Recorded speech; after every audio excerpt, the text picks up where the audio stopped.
and how to com relate to others comportar-se, using per tant, digital l'ètica tools, digital digital, classrooms, com emprar and les so on. eines a Also les classes i understanding aules digitals, també comprendre el marc legal d'allò que és digital i alhora també incloure els drets digitals i la responsabilitats digitals i, en últim lloc, la we speak about seguretat digital digital. citizenship Freqüentment, or quan digital parlem de ciutadania empowerment, digital we o tend to empoderament digital, think about privacy acostumem a and pensar en la security, but privacitat, there's la still another seguretat, aspect però which is encara hi ha un really, altre really aspecte important, que and és it's realment molt increasingly important i que, urgent to sens tackle dubte, it. és And it's urgent digital tractar-lo. well-being Té a and veure amb el balance. benestar digital i l'equilibri It's digital. the attention Parlo de tot economy, and plegat if you have perquè read estem vivint Tim en una Wu, situació he, econòmica he d'atenció explains si really, llegit really a Tim well Wu how explica perfectament platforms com les specifically plataformes, are especialment, designed and estan geared sent to dissenyades get i our conduïdes attention, which is per poder copsar a la very nostra atenció. scarce Sens dubte, resource, and they are ens competing by it. adonem que és un And there are recurs many força economic escàs i estem logics that are competint entre elles. Hi ha operating moltes behind it, lògiques but econòmiques que they are estan on the basis of operant how darrere can les we bambalines i que estan understand mostrant al that cap we i a la are fi com getting into comprenem que disinformation, ens tenim mala oceans, informació, and so on and estem so en uns forth. oceans, So sens dubte, de another digital desinformació i d'altres qüestions. Per citizenship tant, skill that I would una altra mention here debilitat de is la this ciutadania digital de emotional la que parlarem és education aquesta that can noció help our d'educació students, que the pot digital ajudar els citizens of nostres the future, estudiants, to els manage ciutadans and digitals del control futur, their perquè puguin balance, to ensure controlar i their gestionar el seu well-being, equilibri per and putting assolir el care seu in the benestar center. i tenir But cura that being de tot said, plegat i situar this is a aquesta cura en el challenge, centre and de tot. I'm sure that Sens many dubte és people un in the repte room is i feeling estic convençuda challenged que moltes persones, de veritat, by se senten this interpel·lades per aquest change, repte, right? Like aquest this canvi, de disruption veritat, that it has aquesta been accelerated or disrupció que even s'ha anat catalyzed accelerant i fins i tot ha estat by the catalitzada pandemics. per And for aquesta instance, this pandèmia. morning Per exemple, I was avui in al a matí, training to teachers sabeu, and estava en una educators, formació de and they professors were amb un conjunt agreeing d'educadors that they i estàvem feel, that they completament see, d'acord, que and they estàvem understand, sentint, no? Que or estàvem you veient i que understand, estàvem that you have comprenent, to és a dir, vosaltres change estàveu how you comprenent behave in the que classroom, how havíem do de you think, comprendre com canviar el the different lessons you comportament have que tenim a la classe, les to diferents teach, how to lliçons, relate to your students, com how to understand estar en school, relació amb how els the alumnes, com continuum of comprendre learning and l'escola, teaching com tenir una has changed continuïtat and cannot remain the d'aprenentatge, same. So you d'educació, de see the formació, sense, you com see aquest the purpose, continu ha but anat canviant, sometimes no? you're missing the Veiem el tools or propòsit frameworks moltes or vegades, però a methodologies to vegades do us that. calen eines, So this metodologies afternoon, and i thanks to our mètodes per assolir-ho. brilliant speakers Aquesta today, we tarda, will try to gràcies a address convidats both things. So we will brillants, try to tindrem, sens give you dubte, some context l'oportunitat de about tractar what does aquestes being a digital perspectives i citizen entendre què és ser means un ciutadà in the digital, 21st què century, and és el segle particularly XXI, in the especialment post-COVID era. en aquesta era And we will post-Covid. also try I to give alhora some també hints, to intentarem give donar some una sèrie de tools, to pistes, oferir-vos share with you eines, some best compartir amb practices, vosaltres les millors so you can get pràctiques, inspired perquè al by cap i a la it. fi But us in sentiu case you have inspirats per tot urgent plegat. questions Però and si teniu the alguna answers pregunta have not been mentioned molt by the candent speakers or by i myself, respostes que feel free voleu to use the tenir que chat no han donat els to oradors, ni send tan your sols jo, si us plau, questions. So escriviu-les al I xat. will explain you Envieu-nos how the les session preguntes, us explicaré is com conceived. hem So what are we estructurat going to aquesta do in the sessió next i què és el que hour and a farem a half? la propera hora i And mitja. basically, I Doncs bé, will give the bàsicament el que floor jo in a faré minute serà to oferir la Sonia paraula en Livingston and uns Cristina minuts a la Colom. Sònia They will Livingston i a la have Cristina Colom. Elles their tindran own presentations l'oportunitat de for around 10 to donar-vos 15 la minutes. seva Then we will presentació open the en debate, voltant de and 10-15 it's not minuts. just between Després them passarem al debat. No serà un debat entre elles or me, dues but o amb also mi, we want sinó you que to també el que be desitgem participating és in que hi that. So participeu please do en not aquest debat. leave Per tant, behind any si us questions you may plau, have que today. no us If we quedi cap have the pregunta per response, fer. we will Si try tenim la to share it resposta, with you. sens dubte la So, compartirem with amb no further vosaltres. delay, Bé, I think that dit my això, personal note i can per be no left here, and I will have enradarir later la on the sessió, opportunity crec que to després ask tindré more l'oportunitat things de and to go fer deeper més preguntes i poder into some aprofundir aspects. en But alguns first of aspectes. all, Però I ara would like el que to m'agradaria, en introduce primer now lloc, Sonia és Livingston. presentar a la Sònia You might Livingston. well know her Probablement ja because la she's a coneixeu, professor in the perquè ella és una Department of Media and professora al Communications at the London Departament School of de Economics and Mitjans de Political Science. Comunicació Much of her a la London interest these School days of is Economics, concerned a with la Facultat children's de Ciència rights in the digital Política. age, Està so preocupada it's a amb perfect els drets speaker dels infants a for l'era today. digital, per tant és Sonia una has oradora published idònia 20 per books on avui. media audiences, La Sònia especially ha children and publicat young people's més de 20 risks and llibres opportunities, media literacy and rights in tractant the les digital oportunitats del environment. jovent en And of l'entorn course, she has digital i advised the també UK government, the té European Commission, the el European reconeixement del Parliament, govern the UN britànic, del Committee on Parlament Rights of the Europeu, de Child, la Comissió OECD, Europea, ITU, també de and UNICEF, l'OCDE, among de others, on l'Organització children's dels internet treball de safety and l'UNICEF i rights in the digital d'altres environment. respecte a la And seguretat last dels but not infants en least, entorns digitals. I en she is l'últim also the lloc, no founder of gens the menys EC-funded important, 33-country també EU Kids Online forma Research part Network. You might d'una have seen xarxa some reports that d'investigació they sobre have produced, and digitalització she is a Safer infants, Internet teniu els for You resultats de les seves ambassador to the publicacions i també European és Commission. ambaixadora So, d'Internet de la Unió Europea a la Comissió Sonia, Europea. it's my Per tant, pleasure to Sònia, welcome és you un to the gran plaer session, donar-te la and I guess benvinguda the floor a is aquesta all sessió. yours. Intueixo que ara ja tens la Thank you paraula. so much, Liliana. That Moltíssimes was gràcies, Liliana. a lovely Sens dubte, introduction ha estat una and very presentació thought-provoking encisadora i as you alhora també raised many of the provocadora, com issues has that I pogut hope we will have a dir. good Sens time dubte, to ens ho passarem molt bé discuss perquè today. parlarem de temes Actually, complexos durant the la last nostra thing you said xerrada. about me De is fet, where l'última I, cosa in que has fact, dit will sobre start. mi, So in de my fet, és per on començaré. presentation, I will start with La meva some presentació. evidence about Us how oferiré una sèrie de children and young proves, people de access testimonis de com digital els joves i els technologies, infants tenen focusing accés on a les schools. tecnologies And then digitals. Em concentraré there were en el many things món that I could escolar. say, and Hi ha moltíssimes coses que m'agradaria tractar. He fet un gran esforç per saber quina drecera hauria de prendre per poder oferir-vos més valor al públic que esteu aquí amb nosaltres avui, però crec que ja he pres les meves decisions davant mà. Per tant, el que m'agradaria és començar oferint-vos moltíssimes imatges de la diversitat de com els joves i infants empren les tecnologies. Sens dubte, crec que és útil recordar que els infants i els joves viuen vides molt diferents, diferents edats, circumstàncies, i per tant poden tenir perspectives diferents quan arriben a l'escola i per tant tenen teachers, expectatives but per part and then dels they go home professors again to també. these I quan tornen a very casa, different una vegada veiem que hi ways ha, of living with diríem, different maneres de values viure and amb concerns valors i and levels of preocupacions parental ben support diferents and i so també forth. And nivells I de think it's always suport a lot of my dels work is pares o de very les mares, que són diferents. committed Molta de la meva to the tasca connected sempre s'ha citizen, if I can compromès play on amb the aquests title, ciutadans connectats, no? Si puc seeing jugar amb el the títol de young la ponència person as i veure com connecting els their joves school life and their es home life in connecten amb la ways seva that vida escolar can i be en la vida a difficult casa. sometimes, and I de that vegades aquesta dissociació pot ser each complexa responsible adult, i whether it's cada the adult teacher or the responsable, ja parent sigui or perhaps professor others,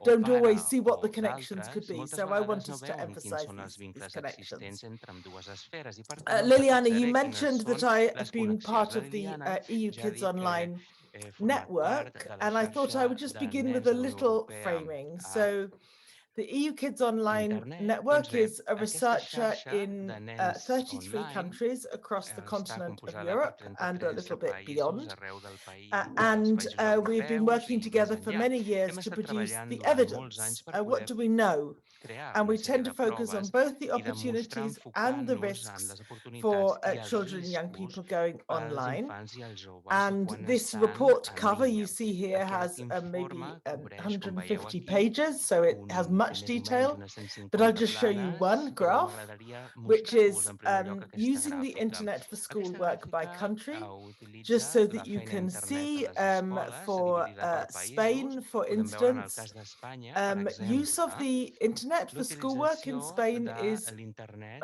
on dels the tasques high side, escolars està a looking una across banda bastant Europe, alta. És força both for utilitzat daily internet per les use tasques a and l'escola en comparació amb for d'altres less països frequent use. europeus. These data were I collected bé, in the aquestes last dades els vam couple of years. recollir fa un parell And d'anys when enrere. my colleagues who I work llavors, on the quan els Spanish meus data companys que at van the treballar University of amb the les Basque dades Country espanyol, wrote amb their les dades particular espanyoles a la account Universitat del País of the Basc, Spanish van fer una sèrie situation, they d'informes highlighted sobre la the situació way in espanyola i van which subratllar la mostly manera what com children, young people in principalment els Spain do nens is i they go online for joves, infants, communication doncs and for treballaven en play, for línia, leisure. sobretot per We could comunicar-se i debate per whether jugar. this is also for Podríem learning, parlar-ne because young si people, of això course, és learn útil through per aprendre, communication perquè and els through joves play. aprenen a través de la comunicació, They sens dubte, i also també a highlight través dels that jocs. També van this internet use subratllar comes with a degree of que risk, l'utilització and de the risk l'internet té un is nivell de risc i a el concern I risc know to és una so de les many adults that preocupacions que he vist en molts sometimes adults. it is tempting to say, De let's just vegades és stop the força temptador technology, dir it brings too many deixem de banda la problems, tecnologia, we take ens it dona away. masses problemes, Then per they tant, highlight fora la that tecnologia. some Després of he the subratllat també civic and citizen activities algunes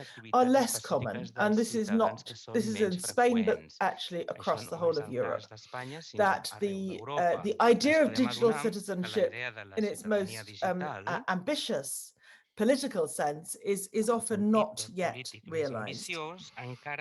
And one thing they say here, which is critical of teachers, so I emphasize they said it, not me, but that they felt that children in Spain said they felt that teachers could support them more to get the best from the internet and to be creative with the internet, and that often the attitude of teachers was to be a bit restrictive. And with that in mind, I will show you, this was a headline in the British press last week. Pupils face total ban on mobile phone use. Please ignore the Queen. I'm not going to say anything about the Queen. But the story of the Minister for Education banning mobile phone use. He does mean in school, not anywhere in the children's lives. But this is a story which I see coming up in many countries around the world.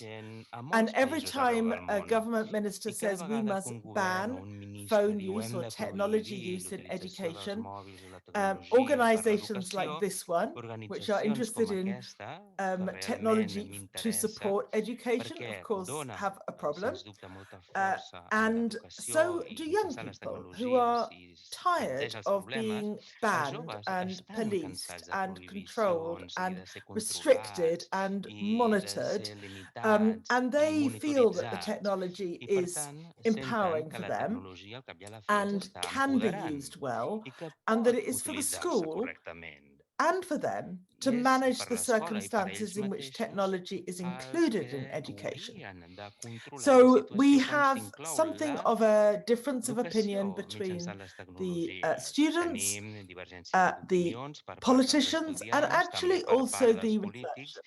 And the researchers generally do not support the government view, but I would be interested to know, I'm aware there are many educators on this call, it will be interesting to know.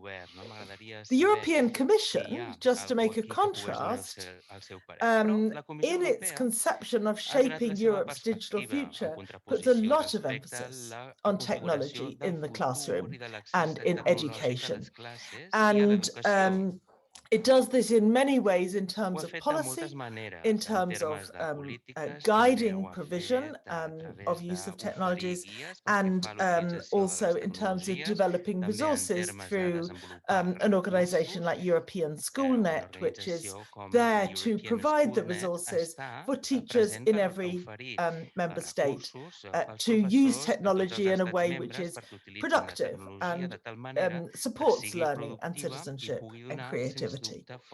So a couple of years ago, in support of this European policy, the European Commission did a survey of schools across Europe called ICT in Education. And the idea was to provide the benchmark. How much is technology used in all the different schools? What are the difficulties, and from there we can mark progress. We hope more for learning and citizenship, less for risk and inequality. They make from this work 4 recommendations that I thought would be interesting for people here today. The first is to point out that everything digital, even though it brings wonderful opportunities, notwithstanding our Minister for Education, it always brings inequalities because children have access to different technology and different connectivity, both in school and at home. So the question of inequalities must be an important part of our conversation. The European Commission especially draws attention to the ambitions for coding and the problem of the gender gap around coding. And they urge that there is more attention from educators and from policymakers to support girls in becoming proficient and enthusiastic and empowered in relation to coding challenging, especially given Europe's predictions for the future, for where jobs will be in the future. They also talk about teacher training and the importance of teacher training, and I thought I would actually love to learn from people listening to this discussion today how much training teachers have received and how it is kept up to date. Because perhaps if you are a language teacher, you can learn your language 5, 10, 20 years ago, and more or less it's still good. But if you learn about the technology in learning, you need to be always up to date. And this is very difficult for both teachers, schools, and in fact also for the government. And then the last point they make, which I thought was unexpected in a way, was to say it's time to recognize that parents at home are no longer the ignorant ones living in the past, as it were. They also now have digital expertise and can be drawn upon by educators. Educators can call on the input of parents to support the children, so that when the children go home from the school, the parents can also offer some support. So I'm aware these are recommendations and we never know how they will work out. I wanted to, just to say, yes, there is a Spanish special report on this study. But I just wanted to emphasize that in the last few years, as part of my book called The Class, I spent a year in one British school, one school in North London, and I saw very concretely many of the difficulties and struggles that schools and teachers and students have with meeting some of the high expectations that politicians and policymakers produce. So I understood a little better why the Minister for Education might want a mobile phone ban, because the kids had their phone under the desk and they were not listening to the teacher. But I also understood why both the educators and the teachers wanted to harness the possibilities of technology, because it's a computer in the hands of the children, and it's a wonderful device for personalized and just-in-time and spontaneous learning.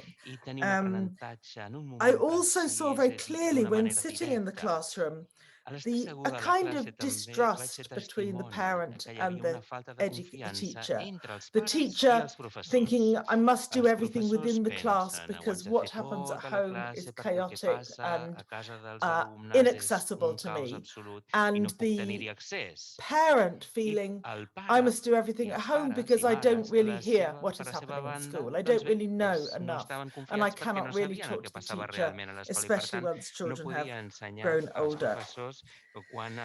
So it's with a kind of grounded sense of some of the practical problems as well as the policy ambitions that I just come to this question of citizenship, which, as Liliana said, I think we really don't know what it means yet. But I want to contrast two images. So the first is this one. Digital citizenship can be taught as asking the child, the student, to stop and think, be helpful, be inspiring, be kind, and so forth. So this is one vision. I understand why we want children to be like this, but it's a very dutiful citizen. It's an adult definition of citizen. And I contrast it with a different definition of citizen. This is now young people at 16, 17 demanding the vote in Britain. They are protesting. They're still quite polite and clean and good, actually, but they are out on the streets. They have organized themselves. They have something to say. And when I think about the digital world, I hear us very often asking children to be good and dutiful, even though adults are often behaving very badly. But I don't know where the kids can protest and have their voice and express themselves in a digital forum. And I think it is partly our responsibility to enable those places and not to keep trying to control the children and making them be good. And so my last slide and I'm aware my time is up, is to say something about the important idea of children's rights. So in the last few months, actually, the United Nations Committee on the Rights of the Child, which argues for children's rights in all around the world, produced a very important document, which I don't expect you to read today, but I do invite you to read it, about how children's rights apply in the digital world. And we made a summary for children and young people, and also some resources for teachers, which are a bit more easy to read. And they are very clear. Children have the right to education and learning, including in the digital environment. They have the right to participation and voice, and even protest in the digital environment. They have the right to be safe and not to be exploited, the right to privacy, and not to have their data collected in ways that is exploitative. So the idea of rights, if you like, brings everything together. All the things that are important for a child to grow up and fulfill their purpose and their possibility and their potential. All of these things come together in human rights frameworks. And a lot of work is now being done to say these also apply in the digital world. So it's not just our task to help children to be good and safe and obedient. It's also our task to build environments in which they can thrive and protest and organize and engage and do many things. So on the website where this document is, we have children's voices and a video of children calling for their rights in the digital environment and many other resources, some of which I hope can also be useful in the classroom and for educators who have many responsibilities, but one is to ensure that children do know and can demand their rights. So I will stop here and thank you so much for your attention. Thank you, Sonia. Thank you so much for this inspiring journey. We have been in Spain, but then we have moved to the UK. We have also opened the focus at the EU level. And I think that you have given both context and also findings about how children are using digital tools and also some homeworks for teachers. Maybe I will repeat again this key message that you have been leaving towards the end of your presentation, which is we need to build environments where children can thrive regardless their mood or motivation, but they have to be able to be free, actually, at the end of the day, to can use it freely. You have mentioned you have also mentioned inequalities, which is something that I will love to get back to in the debate. As said, the audience, feel free to, so all the teachers, educators, maybe you have resonated with some of the words of Sonia, so just feel free to share your thoughts, even if it's disagreement, or Sonia was also asking to hear from your experiences as well in your classrooms. So feel free to share any thoughts, any experiences, any situations that you are experiencing, and I'm sure we will all learn from the different strategies or different struggles that you have. But while you are thinking of your questions, let me introduce now Cristina Colom. It's again a pleasure to meet you, Cristina. And for those who have not met yet her before, she is the director of the Digital Future Society, which is a global initiative supported by the Spanish Ministry of Economic Affairs and Digital Transformation. And it's in collaboration with Mobile World Capital Barcelona Foundation. And the aim is to seek to build an inclusive, equitable and sustainable future in the digital era. And this organism, the Digital Future Society, is a think tank which connects, engages policymakers, civic society, organizations, private sector, academic experts, and citizens to respond to the challenges and dilemmas of the digital transformation, which, of course, educating digital citizens is part of this big ambition and vision. And Cristina is an economist. Her background is in economy, with a postgraduate studies both in European affairs and in social media, with more than 20 years experience in corporate communication, marketing, and crisis management. Cristina has also developed her professional career in the public and private sectors with extensive experience in multilateral organizations, such as the European Commission, the UN, and local governments. And before joining the Mobile World Capital Barcelona Foundation, which I think it was around 1 year ago, 1 year and a half, she worked for Shell in several roles linked to marketing and communication. She is currently a member of the Council on the Connected World of the World Economic Forum. And with all that being said, Cristina, the floor is yours. Tens la paraula. Oops, sorry. Thank you, Liliana. Can you hear me well? Moltíssimes gràcies, Liliana. Em sentiu bé? Perfect. Molt bé, perfecte. Before I can start, I need to començar, say that it's an occasion, it's a fantastic occasion to have listened carefully to Sonia Livingston. It was really a pleasure to be here. I hope I can keep up with the drum beating and the expectations to the session.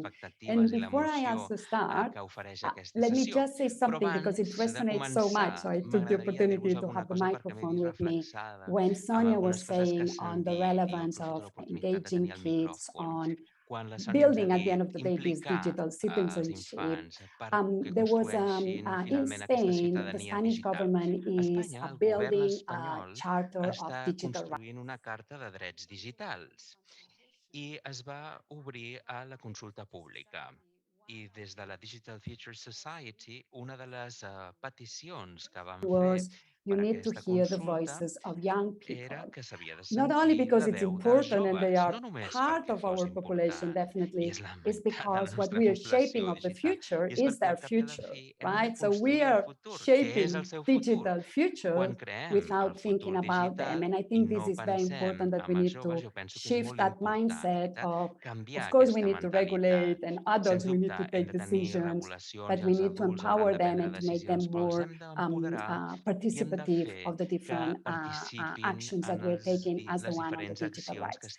Having said that, let me share very briefly my laptop. So I wanted just to pass a very, let me see if I'm doing it right. Okay. Short video that I wanted to share with everybody, just for food for thought.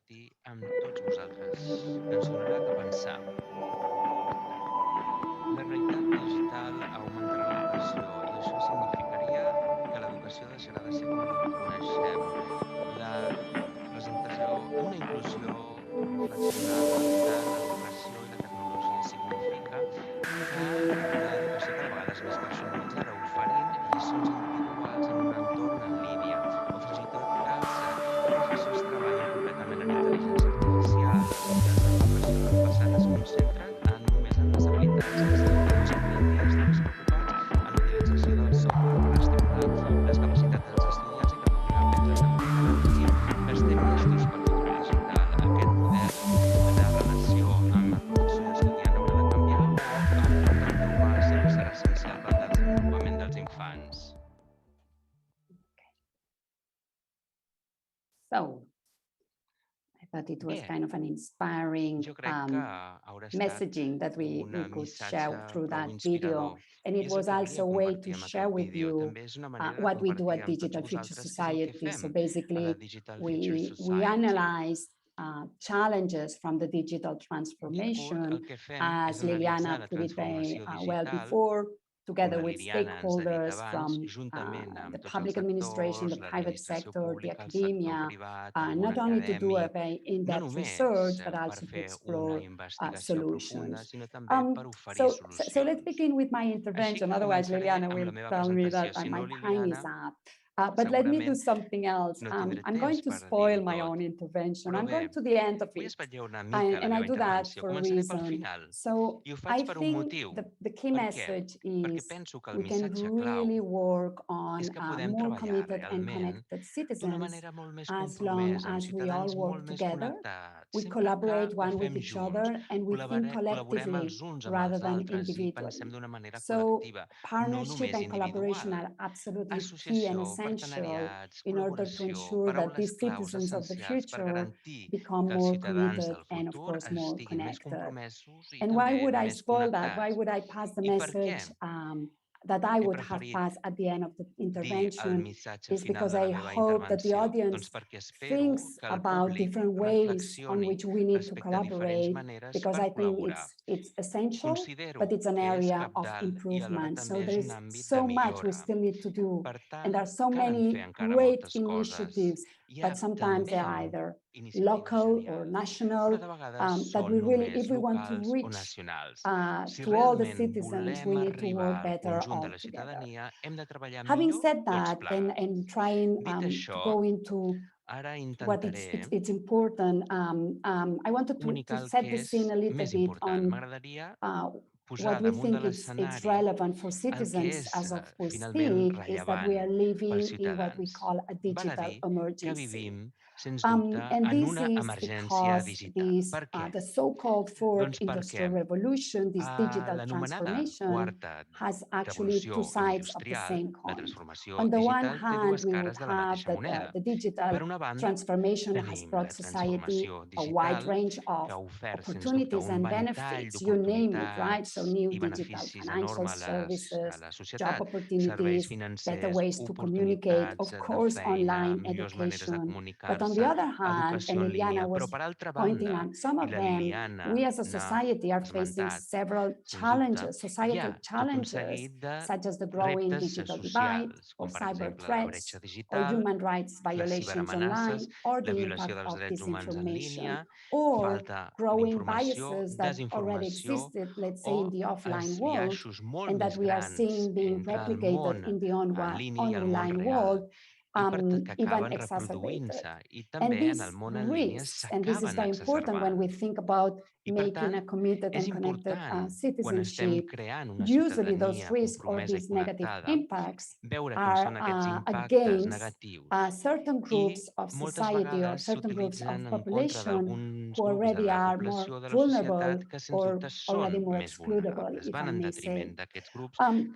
So when we talk about digital emergencies, because we don't have much time to waste, the world is going digital, right? You think about any era of our society, from family-wise, work-wise, education-wise, everything is going digital. So we need to act, and we need to do it fast, and we need to do it, as I said at the beginning, all together. I wanted to touch base on two areas that have been already mentioned between Liliana and also a little bit with Sonia, where we've done from Digital Future Society some research. And I wanted to touch base on those two because I think those are some of the challenges that this digital emergency have brought about or have carried out, but are impacting, or at least not impacting, but at least the educator community has a role to play. And one of them is disinformation, right? It's a phenomenon that definitely it existed since the Roman times, and it has been used definitely during periods of dictatorship or authoritarian regimes, but it is now in this digital area that disinformation is, let's say, expressed and disseminated in larger numbers at a speedy rate and impacting into more citizens than ever.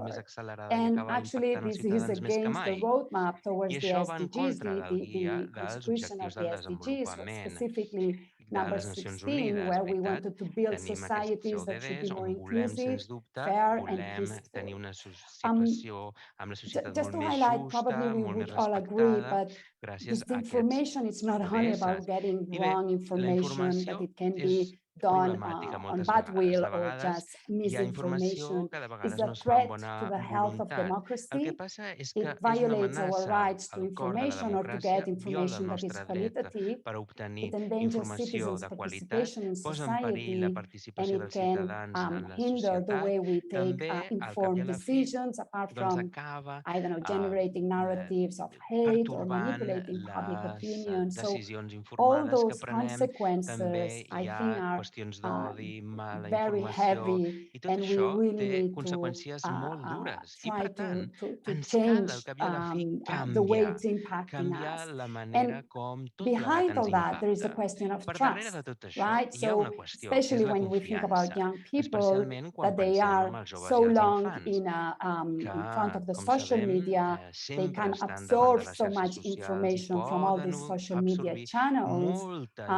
But who do they trust at the end of the day? Do they trust the TikToker? Do they trust this YouTuber? Do they trust whoever is behind those scenes, these virtual scenes?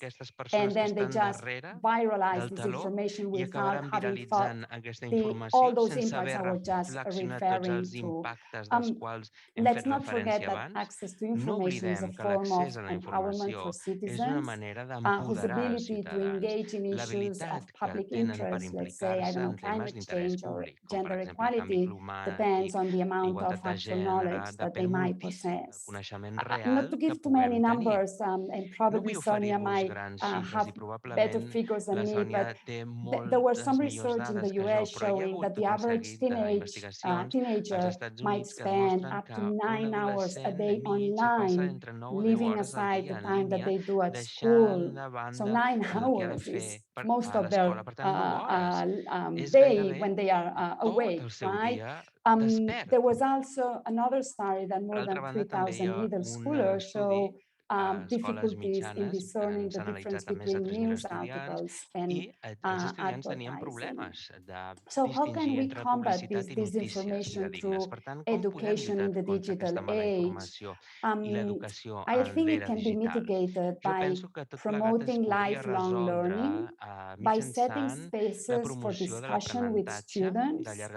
There needs to be higher diversity in the classroom, or at least this may help, because then you can see different opinions, different ways of living, rather than just whatever someone in TikTok might be telling you, and particularly broad cross-disciplinary education.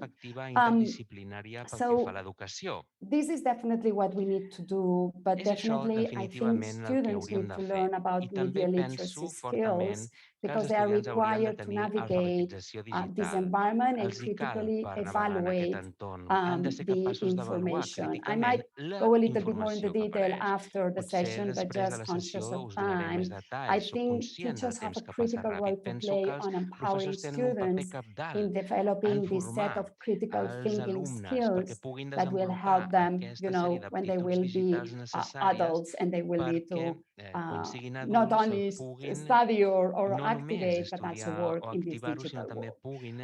Very quickly, a second challenge I wanted to refer, or I just referred very briefly before, is about the existing biases that already exist in the offline world, and somehow they are replicated through some of these disruptive technologies, whether this is artificial intelligence or automated decision-making systems, without our knowledge. What Liliana was telling about this algorithm ignorance, and probably without bad will.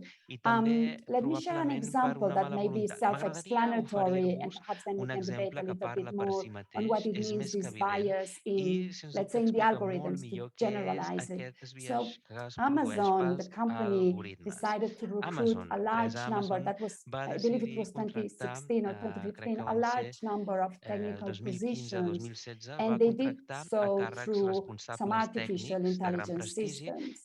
The philosophy was to use the same automation process that had brought the company, let's say, to the top of global e-commerce, to select this type of employees.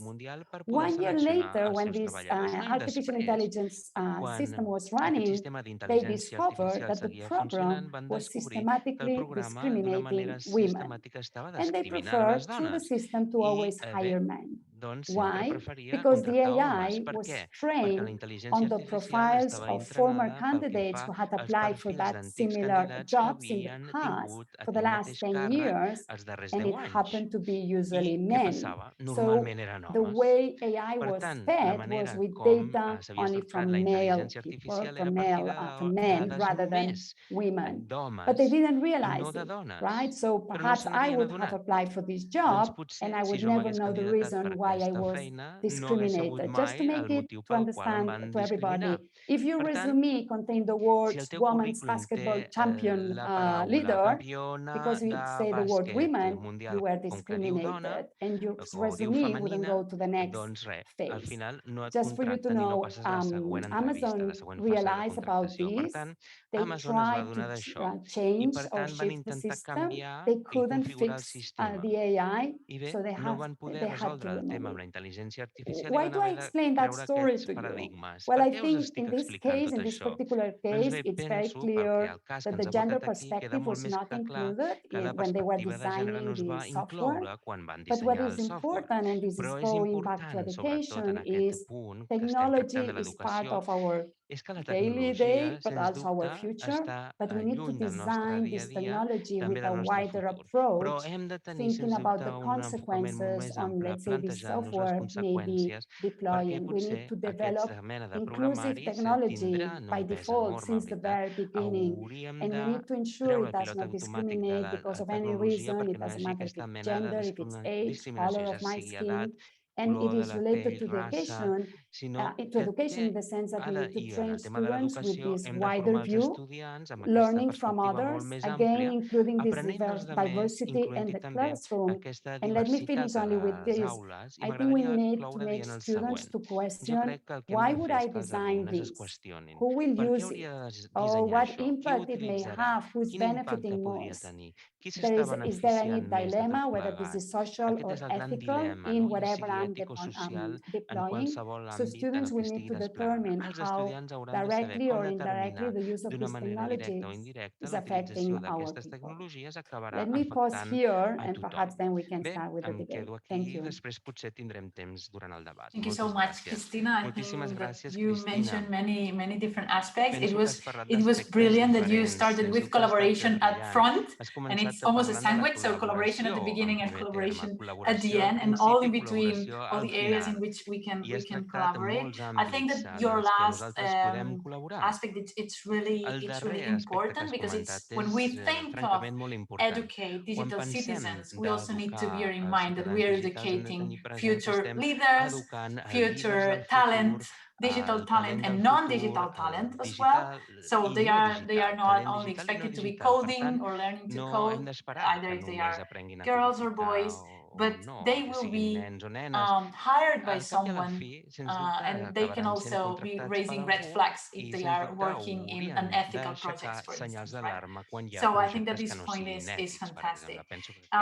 And something that you mentioned at the beginning as well, it's how to give voice to kids and children. And I would also love to share my experience when I was interviewing teenagers for my book, but also an experience that we were carrying out with the Generalitat de Catalunya, which is the Catalan department.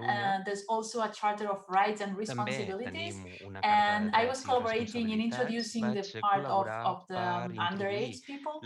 And one of the conditions I mentioned when they were approaching me to collaborate, I said, yes, okay, but we're going to write this with them, not for them, but with them and for them. Because something that it's very shocking sometimes is that in the participatory era, we tend to think solutions in a despotic approach. So we still keep, thinking solutions as if we were in the 18th century, right? So without asking those who are the main, characters of the play. So what we did, and what I did for my book, is to go there and ask them. And the surprise is that they are actually willing to participate. They have many things to say. As Tony was mentioning before, they are expecting things from the adults they have around. And they want to learn, they want to be supported, they want to be guided, and they want to be taken into account. And it's something that we are missing so often in this adult-centric culture and countries we live on. So basically, when you go to schools and ask them, actually, they want to live in these digital environments um, in the conditions that you would expect for any children, so they can test, I mean, they are in a trial and error mode. They need to be mistaken, and they need to be free from those mistakes that they are making as they are growing up. So I think that this aspect it's really, really interesting. And I think that the audience is really engaged at the moment. So I would like to share with Sonia, well, with both of you, but there's a comment that goes to Sonia, because Sonia was asking, what's your experience, teachers of the room, about training? How trained are you? Do you feel supported in navigating this transition towards a digital education? And we have a comment by Marta Ingles from a high school, from a public high school, and she is saying that there are some technology task forces that are trying to basically to train teachers and to spread the word that you were saying, Sonia, which is avoid prohibitions and foster guidance. Which is resonating a lot with the message that you were sharing. Also, I would like to start a debate, sending a couple of comments on what you have been saying. And one of the aspects I would like to discuss, and again, it was a question and it was supposed to be at the end, but I will do, I will mirror Cristina's braveness. So I will put it now. So first and foremost, it's definitely true that teachers and educators need to rethink and to reframe how education is conceived. But we cannot bear in mind that we are embedded in a system which is platform-based, which is shaped by a winner-take-it-all economy, and there's some data governance structures operating there. So sometimes I feel, and part of the research community here is feeling that while we need to educate differently, we also need to put some pressure on the industry, because it's unfair if we put the full burden on educators and parents, on individuals at the end of the day, when there is an industry that has a certain logics that are very, very difficult to contemplate on an individual basis. And I would like to hear your thoughts on that, maybe first Sonia and then Cristina. Thank you. I think this is the crucial question. And there is much to be said about it, but perhaps first just to reinforce the point I think that motivates your question, which is, isn't it easy when we see things going wrong in the digital world to kind of burden the individual, and especially the child or the parent or the teacher, and to kind of expect them to sort everything out, because I don't know, maybe they're the ones listening, or anyway, it's clearly it's inappropriate. So I completely agree. It's not so easy, however, to identify who should do what. So yes, industry has considerable power. It has enormous revenue, at least the big players. But in relation to the debate about disinformation, for example, I hear quite a lot of doubt that we don't want them, as it were, marking their own homework, as we say in English. If someone is going to say this is truth and this is falsehood, we don't want Facebook or Google to make that decision for us, even though they have the money to scale it up. So I think, going back to that point from Cristina about collaboration, we do want to find a mechanism in which, yes, the industry has the power to pay for solutions, It has the insight and knowledge to know when the problems are coming, and it has the scale to intervene on a grand level. But I think we always want also organizations from the public sector and from the third sector that are independent, which monitor and check and do an independent evaluation of how things are turning out. So we don't just leave it to the industry. And the European Commission, sorry, just to add, I think is doing an amazing job in this. We can be critical of every organization, of course, but I think they are the most powerful voice at the moment in really pushing back against some of those big platforms. Sorry. No, not at all. I couldn't agree more with what Sonia just mentioned.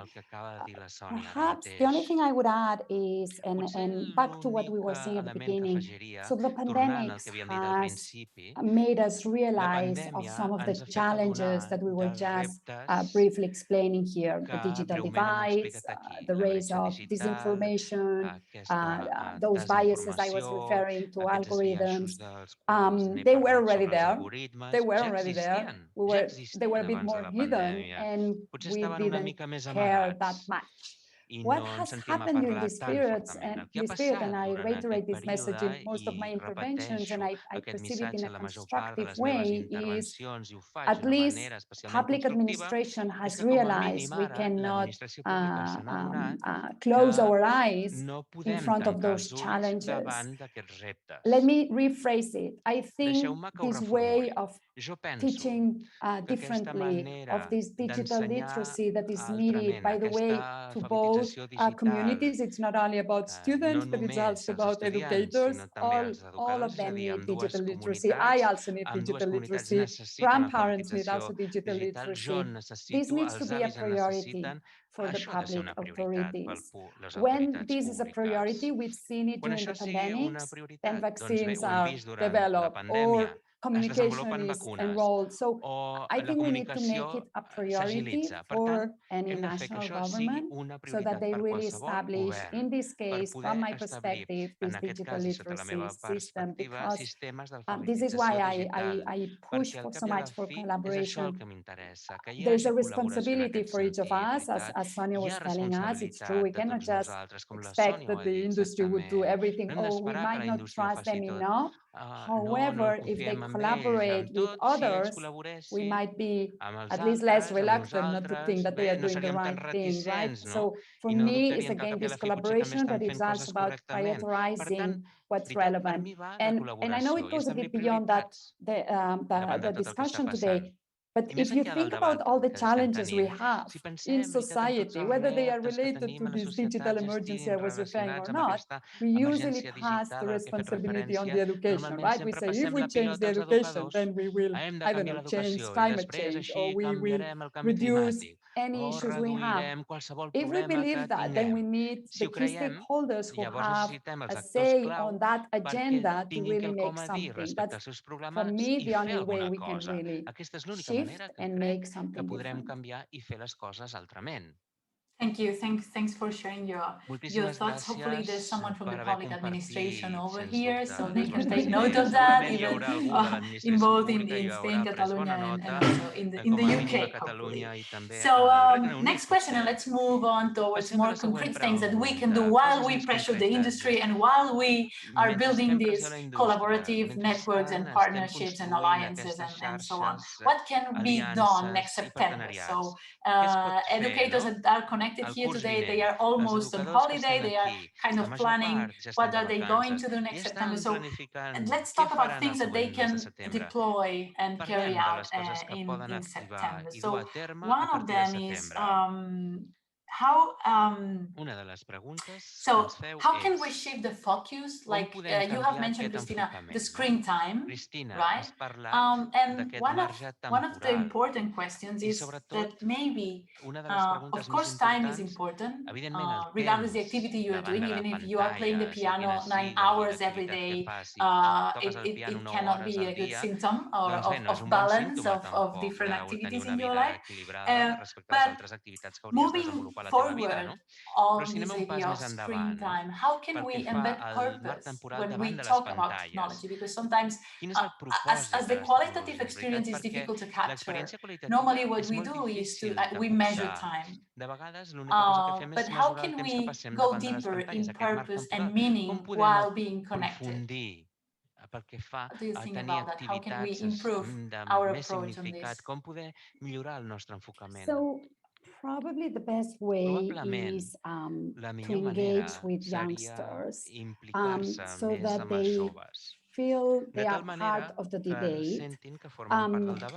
Of course, now we're talking on this digital transformation or the impacts on the digital era. But I think it's important that we create spaces of debate. So let me rephrase it in a different way. So there are several initiatives, and most of them, by the way, they are for free and of very qualitative level that you can find on the online. Initiatives such as, for instance, Learn to Check, that I think it's going to be in the next session of mSchools at 6 o'clock with Nereida Carrillo, in which it's an engagement between teachers and students on disinformation in this case, right? So I think one way of making a good use of your time is making this type of homework for your students, right? So that they can explore and analyze a case. In this case, it could be disinformation or any other one, but especially to hear different voices and bring to the table even people from other disciplines. It can be someone who is a psychologist or a sociologist who can go to school and help you develop your views, because we always think, and I think you mentioned it before, Liliana, or also Sonia with the banning, it's quite straightforward to say, okay, we ban devices to school. It's a lot more difficult to engage with students to make them feel how can they be more responsible, what it means to have an ethical approach on something. We are talking about young people. They need to develop these ideas, these values, and we need to help them with that. So probably something could be any initiatives similar to Learn to Check. That would be definitely something. Set up debates, and in these debates to bring different views from others rather than just the teacher on technology who might be great on showing them how to set up your own email account for the first time when you are 10, but there must be something else so that they understand, I don't know, if they send an email with a picture that is someone naked, what are the consequences? And if they only receive this information from one single person, it's not enough. I think it's good to have this broader view. So I would start at least with that. But it would be good to hear someone from the audience on whether they are implementing these sort of things. But let's see Sonia what she has to share. Well, many things there I agree with, so I'll try not to repeat. I think, Christina and Liliana, you raise a question which has been puzzling me, which is sometimes when we talk about the digital future and what it is we want teachers to do, we are a little, we generalize. And we generalize quite widely. But of course, what we know is that schools already have their structures. They have their science department and their maths department and their technical department and so forth. And they have an incredibly full day in which there's already, so many people want them to teach more and different. So a very practical question, I think, worth giving real attention to is where in the curriculum do we want all these digital literacies and media literacies taught, and what expertise do we think they require?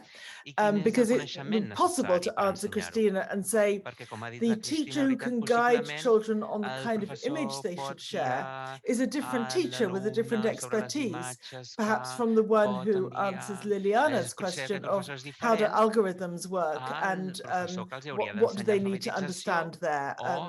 Otherwise, we require the teacher who knows everything and has all the time within the school day. So I think where all of this fits within the curriculum and which kind of expertise we want from the teachers and how it comes together. So the easy answer, and the answer I hear all the time, is digital is cross-curricular. We're all doing it in all of our subjects, it fits everywhere. And what those of us who worry about how things go wrong often want to say is we appreciate the effort, but the result is often that things fall in between and it doesn't really happen enough. And there isn't the time for the kind of coordination and collaboration within the school day that is needed both for the teachers and for the students. So I do think just very, getting very practically how we want to put this in the school curriculum. And if I have time just to add one other thought, as we start designing what works for a school, or as we put the problem on the table and hope others will address it, we get more and more focused on within the school. But what I found very exciting working with the Connected Learning Alliance and colleagues in America, where there was a lot of experimentation with schools without walls and opening the door of the school to the community and integrating what the schools can do with the community or the city infrastructure, and maybe using maker spaces within the city as part of the school, so we can get very focused on the school, and yet digital technologies are both a wonderful way to open up connections beyond the school, and they can also take some very specific resources and expertise, which makes it more efficient to have some of those things centrally within the town or the city rather than in every school. So I think there are both internal and external challenges, but the time is right to undertake them. And back to Christina's point, children will have ideas how all this can happen. We should ask them. Definitely. So collaborations that can also count the children and also international experiences. I was listening to your point, Sonia, and I was thinking how good it would be if, instead of expecting that every single teacher has all the digital literacy required, if we thought in terms of teamwork and in terms of international communities of learning and sharing best practices and experiences, that would be a completely different scenario, right? Beyond the Department of Mathematics, the Department of Social Sciences, and so on and so forth. So again and again, it's alliances and collaboration.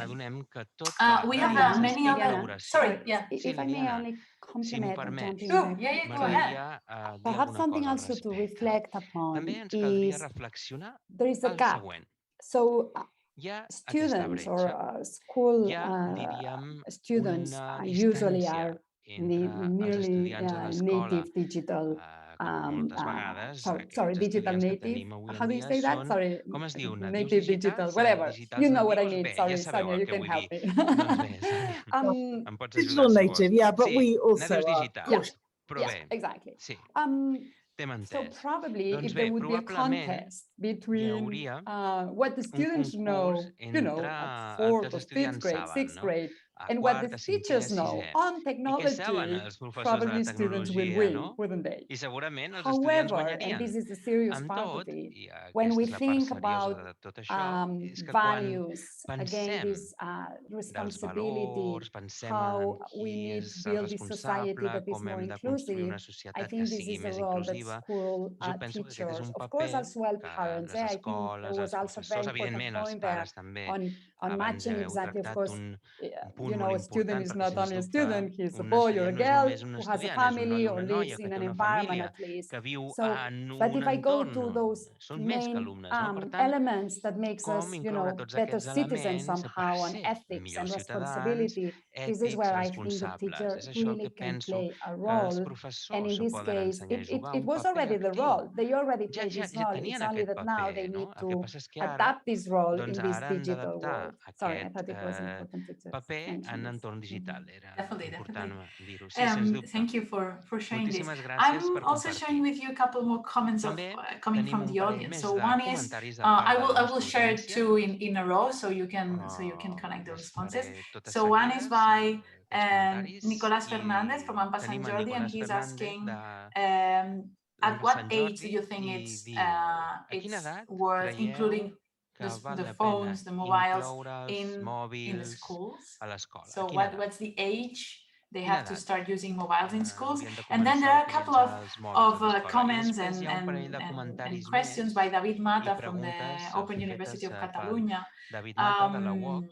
He stresses the idea that maybe the debate is too tech-centric, and it's not all about technology and tools, as we were saying before, but it's also about the processes of thinking that you both have mentioned. And there's a thought-provoking question that he's asking, and he says, in order to educate digital citizens that are connected and committed, do we need to use technology for that? Or it's fine, it's okay, it's better if we teach them like a theoretical approaches, like offer them like ethical frameworks and responsibility, like values as responsibility, in order they are citizens that they can use this in how they use technologies or how they live their lives, how do they drive in a road, and so on. com poden conduir per una carretera o d'altres exemples pràctics? Those are some very different questions. Yes, one is very concrete and the other one is more general. Yes. L'altre és més general. Okay. Sí. Doncs bé, I think, jo penso, do we need technology for citizenship? la tecnologia Yes per and la no. ciutadania? Sí I i think no. really no. Actually, I think that probably the most Jo penso que effective way I probablement would la have manera més thought eficaç to encourage que em citizenship is plantejaria per in the school encoratjar la itself. creació de la ciutadania I've never met a seria child who a l'escola. doesn't have views. Sorry, too many Mai negatives. Every child I've ever talked conegut to a cap has views on how nen their school a could be què better jo and he more ensenyat responsive. And que if children no were hagi anat a listened una to escola in their i que school, no hagi estat més they would responsable i més ètic. understand És what a it les is to be escoles, és a an les escoles active on s'ha citizen. d'ensenyar. És a les So escoles I on think aprenen que ser un ciutadà starting actiu. local, start in the school, start in the community, start on Començar the a nivell neighborhood. local, a la Children will comunitat, have començar opinions amb el about their barri. bus stop and about Els their local infants park, poden tenir and opinions sobre la parada d'autobús, the sobre el most parc del effective. costat de casa. But Demanem-li l'opinió. children are enthusiastic about technology, and they feel that they have a distinct expertise in relation to technology, and they find it very comfortable to mobilize. And so we're also seeing some exciting ways in which children and young people feel able to act in relation as a citizen on ways that are hugely scaled up. So climate change movement is a great example, but I think we've heard some others, and Black Lives Matter would be another, where children feel that the technology can connect them to a global movement in a way that was never possible before 10 years ago in the whole of human history. It's a dramatic thing, and so I think we should also enable that. Maybe best, yeah. Thank you, Sonia. Yeah, difficult to disagree, right?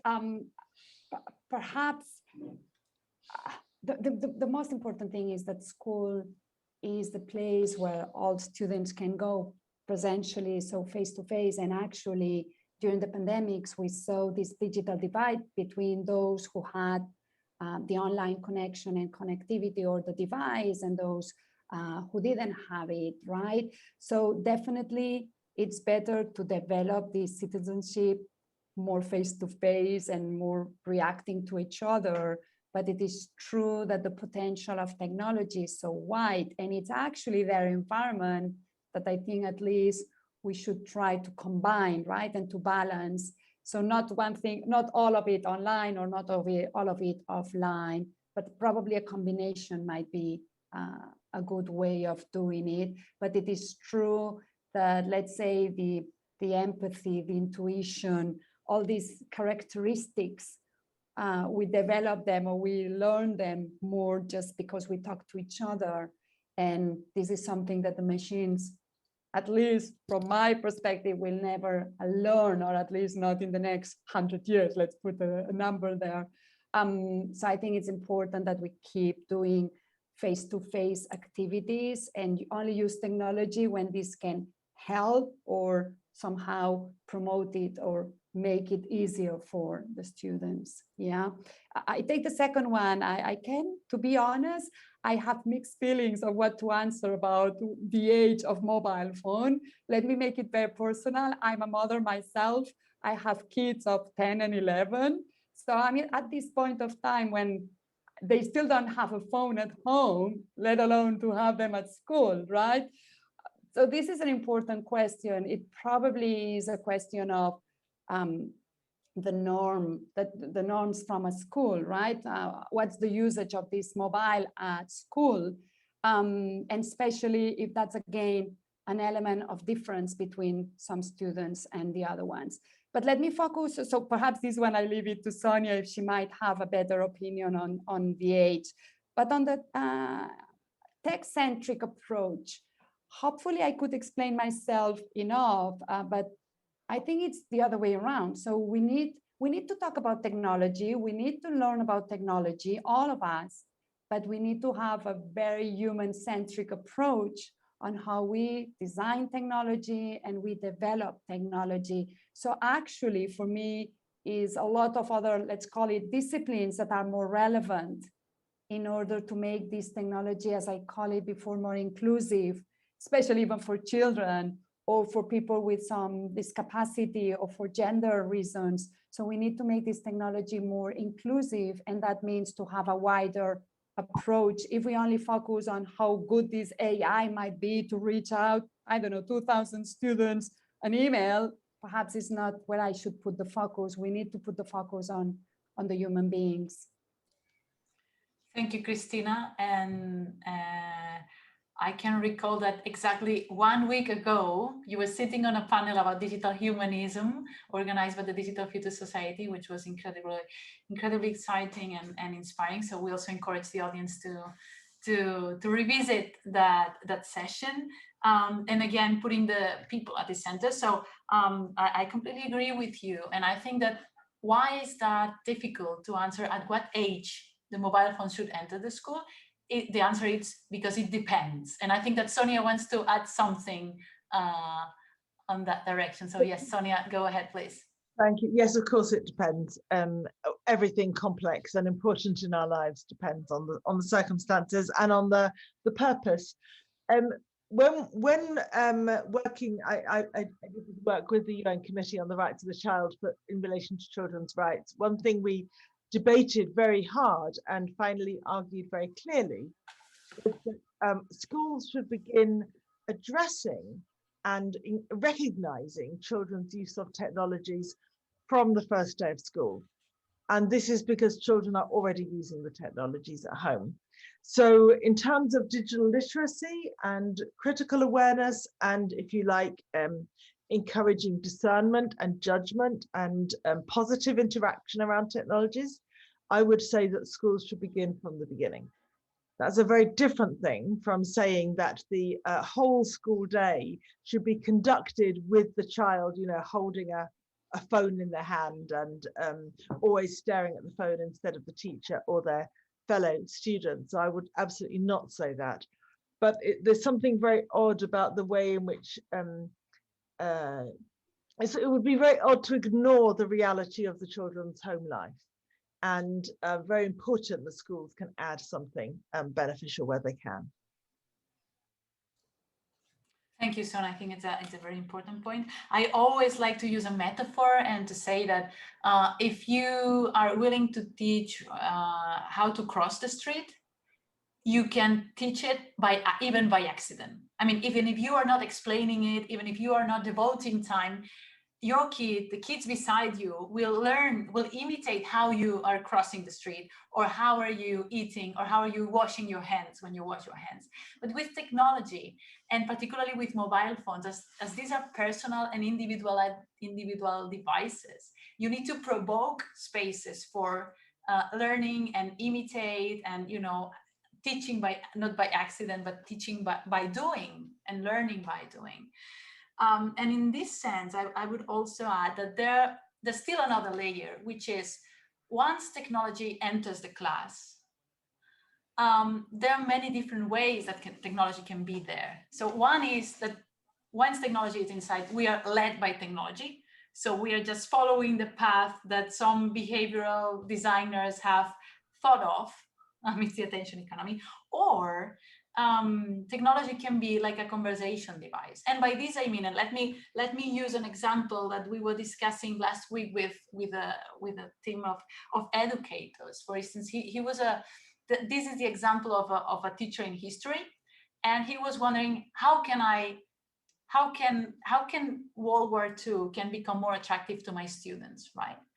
And what they did was to try a different thing, and it was named Call of Duty, which is a video game that 24 out of 25 students they had sitting in class are playing every single week. I would say every single day, but I don't know if it's the case, but at least they are playing weekly many hours in this.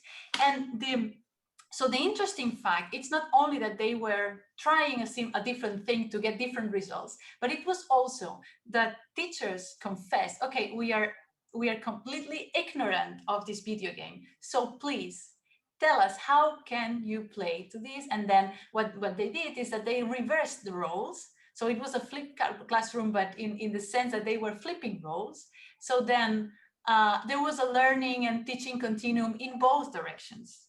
And at the end of the day, once they were showing how they were playing games or even cheating the game, or their strategies and why they were so engaged with the game and so on and so forth, but the teachers, they were able to to analyze the map and to analyze the conflicts between the different countries during the World War II. And the result is that it was a very significant learning experience to all of them. Right, so this is an example that it's not led by technology, it's helped, it's enabled using technology, and in particular, not any technology, any given technology, but a technology that is meaningful also for students. Yeah, and if I may jump in with two Sure. comments at least. One is specific kids who might have some difficulties in learning. Technology can really be a driver. So sometimes if I think about how I used to learn things, it was, in the blackboard, someone writing there, and that was it, right? So we had to write pencil down and that was it. Now there are so many other ways of getting into a child who might have more difficulties in following just a teacher talking, that I think we also we should look at that. And the other element, perhaps very personal, but I think it's good experience to share. During the pandemic period, on the confinement, because of the age of my kids, we were one of those families who had to buy the laptops, and actually we could afford it. So we felt privileged on that, of course. But then one exercise that it was quite interesting with my kids is it's impossible that you monitor them all the time, especially when we were all confined and working from home. So we arranged with the teachers that we will share what type of websites my kids were looking at, but not in a way like, okay, you cannot go into that page, but more, it would be an exercise for the 5 minutes the day after with the rest of the class on, okay, so my kid, his name is Marcel. So Marcel was watching this website, and the teacher would share that website, and everybody would comment, like if it would be advisable or not. And I thought it was such a natural way of learning on the tools and the things without, it was very spontaneous. Of course, it came because he was always watching one website that I didn't like, but it was quite a natural exercise that we share with the teacher. So it came like a routine, like everybody was sharing different either tools, and they learned so much only during this period on those 5 minutes at the very beginning of the class. Yes, thank you, Christina. One thing that is important in this participatory year and this digital and connected childhood experiences, maybe it's that it's easier than ever to follow your curiosity, and curiosity is a perfect engine for learning. So maybe it's a matter of how can we put this in favor to the purposes that we are discussing this afternoon about how to educate connected and committed citizens, right?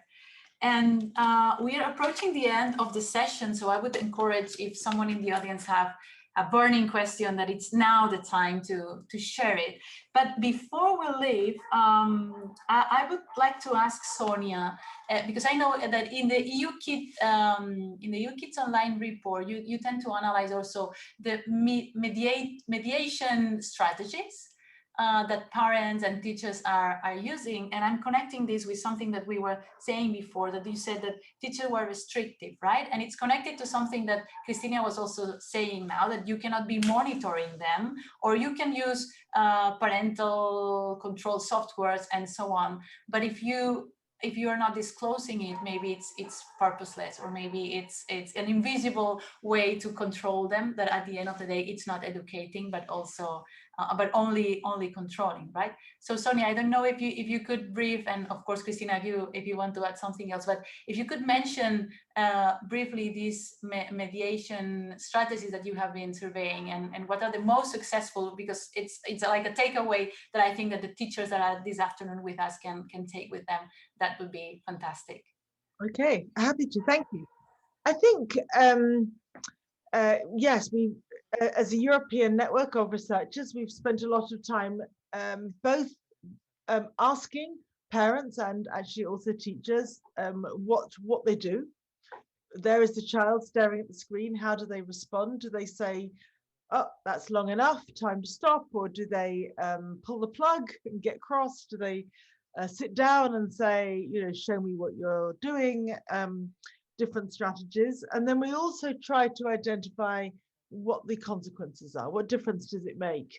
And I think broadly we would divide the strategies into ones which are restrictive and try to limit in some way, and ones which are enabling and try to educate and encourage and guide in some way. And the difficult thing is that one cannot say there is an obvious correct strategy, because the internet is a complex place, if you like, and it includes some brilliant things and some terrible things, and a lot of effort to persuade young people in particular directions, as you've made clear, Liliana. So we find that if parents or teachers are restrictive, then children learn less, their digital skills are lower, and they don't get the benefits, but sometimes they're safer. And I understand why, if a child is vulnerable or at risk, then there is this desire to protect them. But ultimately, what we want are children who have the digital skills and the resilience and the digital literacy. And so we have to let them do it. So, you know, back to your road safety analogy, we may hold their hand and we may, you know, cross the road with them, but we have to let them go to the park or go to school or go to see their friends, and eventually by themselves. So that's, I think, what we're always trying to do, and that does build skills, and it does build resilience, and it does give children opportunities and agency, but it leads them towards some risk. And the risk is something that as a society we're very anxious about. So I've always thought this is a difficult balance for parents and teachers, but increasingly I think, like you do, I think that this is not, that it's because the internet has not been designed for children, and it's not been thought about as a space for children. And so parents and educators find themselves faced with impossible choices, and children do this too. And so really we need to go back and think also, how can we design digital spaces in ways that make the task easier for parents and educators, instead of giving them these ridiculous, you know, not only either you encourage risks and opportunities or neither, but also here is the latest complicated algorithm or data exploitation strategy, and suddenly you teachers, you have to teach this. You know, the digital environment is constantly giving these impossible tasks. And that's why we need regulation and better design and a rights-based approach. Definitely. But crystal clear. Super practical. Ask the kids. The kids will have ideas how this can work, what would be in their best interest. Thank you, Sonia. Christina, you have some final thoughts you would like to share before we close the session? Not after the statement from Sonia. I leave it here. Thank you. We can leave it here because, you know, the last statement of Sonia is ask the kids, collaborate with them. So we have been discussing context. We have also discussed particular visions and perspectives. We have also mentioned some resources. And if you are willing to get deeper and dig deeper in these resources, like for instance, Learn to Check, which Cristina was mentioning, just stay tuned because Nereida Carrillo is going to be there in the next session. You can also check the reports by the EU Kids Online Network. They are all published and available, so you can navigate through all them and so on and so forth. But let me just close with three key ideas that we have been discussing this afternoon. So one key idea is children are also stakeholders, so do not forget about them. So ask them and help them to thrive in participatory digital environments, starting by participatory schools. We can frame it like that. Of course, we need regulation and ethical approaches and so on and so forth, but this is on the long run. Something we can do now is to start to think about how can we educate, encourage, and guide disconnected and committed citizens. And why doing it from schools? I think that Cristina gave us a hint, and it's that schools are an equalizer. And Sonia also mentioned inequalities. So there's no doubt that schools need to embark in this mission, but we don't need to make it individually alone. So this is a panel to encourage you to collaborate, to associate, to look for international networks where you can share best practices. Do not put the burden in the individuals. Think about how can you do teamwork, intergenerational, intermedia, inter-schools, international. So this is an exciting time to learn, collaborate, and keep thriving in digital domains. So thank you. That was all for today. I will give a digital applause for Sonia and for Cristina, but also for Socotec, for mSchools, for Adrià, who is the voice that you have been listening to, those who are listening this channel in Catalan, because there's many people behind the screen that you cannot see, but without their work, this wouldn't have been impossible. So again, stay tuned. Let's meet again at 6 because there's a panel on, let me check my notes very rapidly, on media literacy and digital ethics. So thank you. We hope this was useful and see you soon.